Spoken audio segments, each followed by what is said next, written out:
اعوذ باللہ من الشیطان الرجیم، بسم اللہ الرحمن الرحیم، السلام علیکم ورحمۃ اللہ وبرکاتہ۔ ابو ہریرہ رضی اللہ عنہ سے روایت ہے کہ نبی اکرم صلی اللہ علیہ وسلم نے ارشاد فرمایا، لذتوں کو ختم کر دینے والی چیز یعنی موت کو کثرت سے یاد کیا کرو۔ عبداللہ بن عمر سے روایت ہے کہ میں رسول اکرم صلی اللہ علیہ وسلم کے ساتھ تھا۔ ایک انصاری صحابی آئے اور انہوں نے نبی صلی اللہ علیہ وسلم سے سلام کے بعد عرض کیا، اے اللہ کے نبی صلی اللہ علیہ وسلم، مومنوں میں سب سے زیادہ عقل مند کون ہے؟ آپ صلی اللہ علیہ وسلم نے فرمایا، وہ جو موت کو کثرت سے یاد کرے اور موت کے بعد آنے والے وقت کے لیے خوب اچھی طرح سے تیاری کرے، وہی تم میں سب سے عقل مند ہے۔ تو دیکھیے تیاری کیسے ہوگی؟ جب ہم یاد رکھیں گے کہ یہ امتحان آنا بھی ہے، اور ہمارے پاس پہلی امتوں کی طرح بہت لمبا ٹائم نہیں ہے۔ جیسے ہم تذکرے پڑھتے ہیں کہ کہیں 100 سال کی عمریں تھی، بلکہ پہلے تو 1000 سال کی۔ حضرت نوح علیہ السلام کا تو زمانہ تبلیغ ہی 1000 سال ہے۔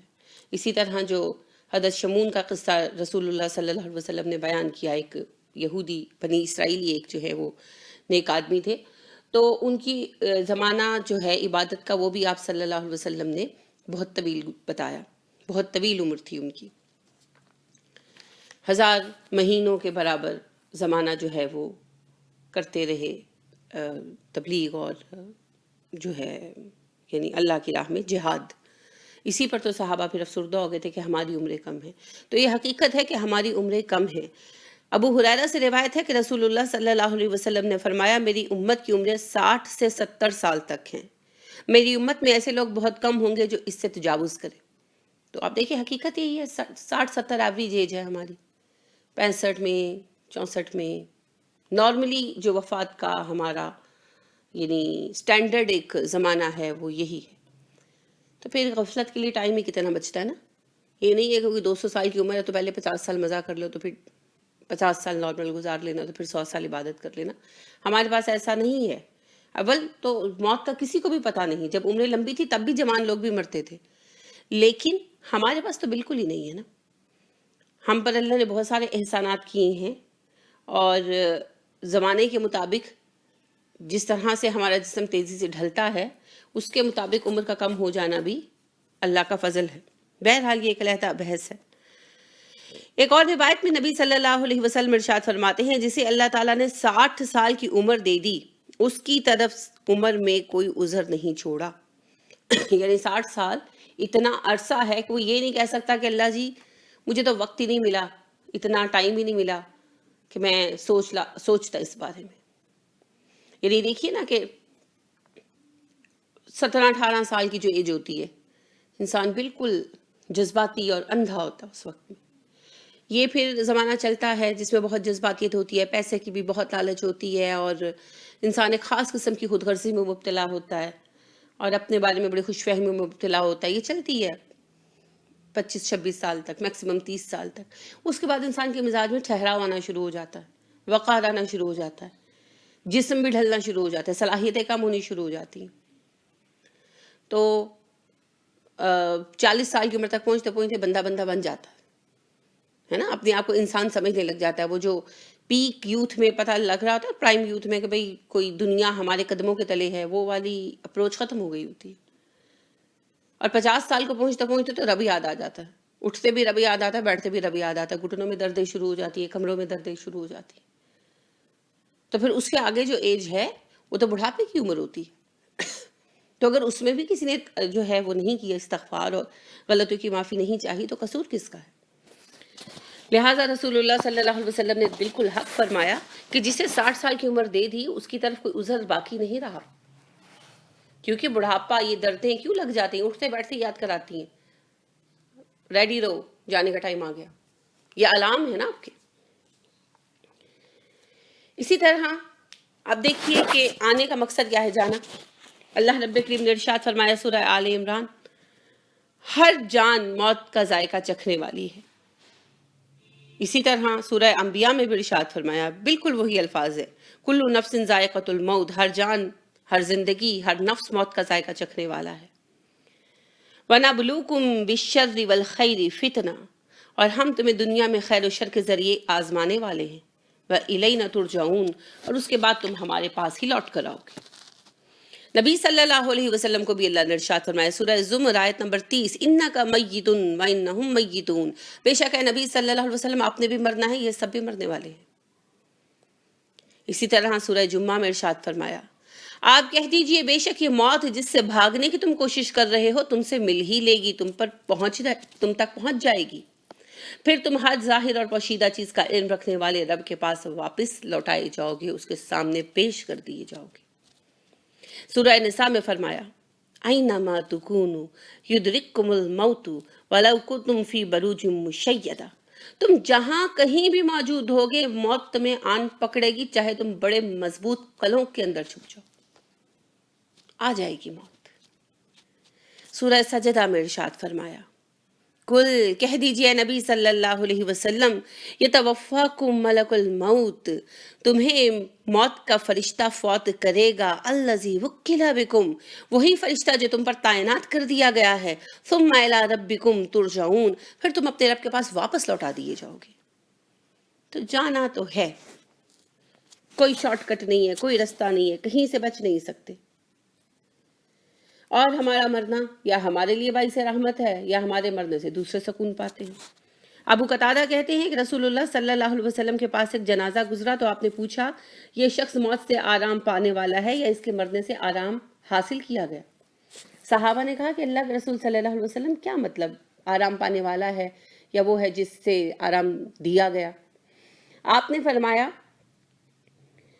مومن آدمی دنیاوی تھکاوٹوں اور اذیتوں اور ذمہ داریوں سے چھٹکارا حاصل کر کے آرام پاتا ہے، اور گناہگار اور برا آدمی جب مرتا ہے تو اس کے مرنے سے لوگ، آبادیاں، درخت اور چوپائے تک آرام پاتے ہیں، کہ اس کی زیادتیوں سے سب کو سکون آ جاتا ہے۔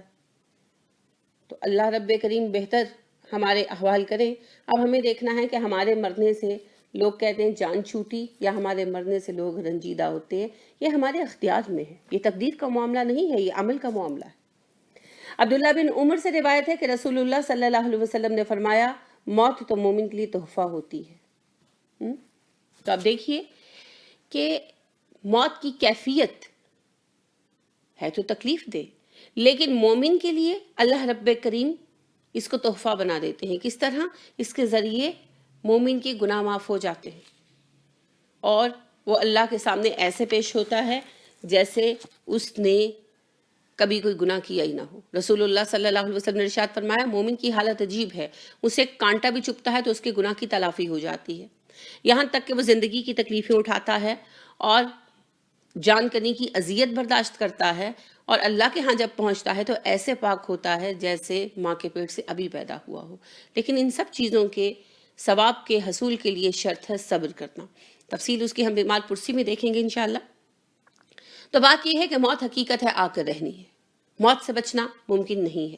ہماری ایوریج عمر بحیثیت امہ 60-70 سال ہے، تو 70 سے جس نے کراس کیا اس کو بڑی اللہ کی طرف سے مہلت دی گئی اور بڑی برکت دی گئی۔ تو لمبی عمر جو ہے یہ اچھی چیز ہے، اس پر ناگواری ظاہر نہیں کرنی چاہیے۔ رسول اللہ صلی اللہ علیہ وسلم نے اس کی تعریف کی کیونکہ مہلت ہے، اور کم عمری بھی اللہ کا ایک فضل ہی ہے۔ گناہ کم ہوتے ہیں ہر طرح سے، جس بھی چیز کو آپ دیکھیں گے اس میں اللہ کی طرف سے کوئی نہ کوئی اچھائی رکھ دی گئی ہے، ہم اس کو حاصل کریں یا نہ کریں وہ ہم پر ہے۔ تو بات یہ ہے کہ موت آنی ہے تو پھر اس کے لیے ہمیں تیار ہونا چاہیے، اور اپنے آپ کو اس حیثیت میں بھی تیار کرنا چاہیے کہ جب میں بستر مرگ پر پڑوں تو میں کیا کروں، اور اس حیثیت سے بھی تیار کرنا چاہیے کہ جب ہمارا کوئی مومن بہن بھائی بستر مرگ پر ہو تو ہم کیا کریں، کیونکہ دو طرح سے ذمہ داری آتی ہے نہ کبھی خود بھی ہم نے ڈیتھ بیڈ پہ پڑنا ہی ہے۔ جب اللہ کے نبی صلی اللہ علیہ وسلم نہیں رہے تو پھر ہم کیا، ہماری حیثیت کیا؟ 1000 برس جیو ایک دن کو مرنا ہے، یہ پیمانہ عمر تو آخر کو بھرنا ہے، تو لہذا جانا تو ہے۔ جب فنا ہی مقدر ہے تو پھر کیا 1 سال اور کیا 1000 سال، جانا تو ہے۔ لیکن بات صرف یہ ہے کہ ہم جاتے ہیں تو کس حال میں جاتے ہیں، ہمیں اسی حال کو سمجھنا ہے۔ اعمال، تیاری، یہ تو ایک مستقل موضوع ہے جس کے حوالے سے ہم نے بات بھی کی، جو گناہ کبیرہ اور نیک عمل کی فہرست ایک ہم نے بنائی اور ان پر بات کی، اس کا مقصد یہی ہے کہ ہم اپنی تیاری کریں۔ اب تو ہم نے خاص اس موقع کے اعمال کو دیکھنا ہے۔ تو سب سے پہلے موت کی اہمیت سمجھیے، موت کو یاد کرنے کی اہمیت سمجھیے۔ ہم کبھی موت کو یاد ہی نہیں کرتے۔ اگر ہم لوگ موت کو یاد کرنا شروع کر دیں تو ہم تبدیل ہو جائیں۔ نبی صلی اللہ علیہ وسلم خاص اسی مقصد کے لیے بھی جنت البقیع جایا کرتے تھے، صحابہ کو لے کر بھی جاتے تھے، اور کئی دفعہ ایسا ہوا کہ آپ لے کر جاتے اور بیٹھ جاتے اور قبروں کو دیکھتے، صحابہ بھی دیکھتے تو دل پر دقت آتی، روتے روتے روتے، پھر ان کو چھوٹا موٹا درس کہتے۔ عموماً آپ صلی اللہ علیہ وسلم بہت مختصر بات کرتے تھے، تو درس کہتے اور روتے رہتے، اور صحابہ بھی روتے۔ کس لیے؟ دل نرم کرنے کے لیے۔ تو اس کے لیے آپ نے بھی کہا عبرت کے لیے قبرستان جایا کرو۔ تو کبھی کبھی عبرت کے لیے بھی قبرستان جانا چاہیے۔ اور دوسری بات، موت کو یاد کرنا چاہیے، جیسا کہ آپ نے کہا عقل مند وہ ہے جو موت کو کثرت سے یاد کرتا ہے۔ ہم موت کی بات ہی نہیں کرتے، کانسیپٹ ہی نہیں لیتے، ذہنوں میں رکھتے ہی نہیں، معیوب سمجھا جاتا ہے۔ کیسی باتیں چھیڑ دی ہیں تم نے؟ نہیں، موت کو یاد کریں، کثرت سے یاد کریں۔ یہ آپ کو اللہ سے جوڑے رکھے گی اور برائیوں سے بچائے رکھے گی۔ تذکرے بدل دینے سے زندگی بدل جائے گی۔ مخلوق کے بجائے خالق کا تذکرہ کیا کریں، مال کی بجائے اعمال کا تذکرہ کیا کریں، دنیا کی بجائے آخرت کا تذکرہ کیا کریں، اور زندگی کے بجائے موت کا تذکرہ کیا کریں۔ ایسا کرنے سے یقین کیجئے زندگی بدل جائے گی، آپ کی شخصیت بدل جائے گی، آپ ایک نئے انسان بن جائیں گے۔ صرف تذکرے بدل دیجئے۔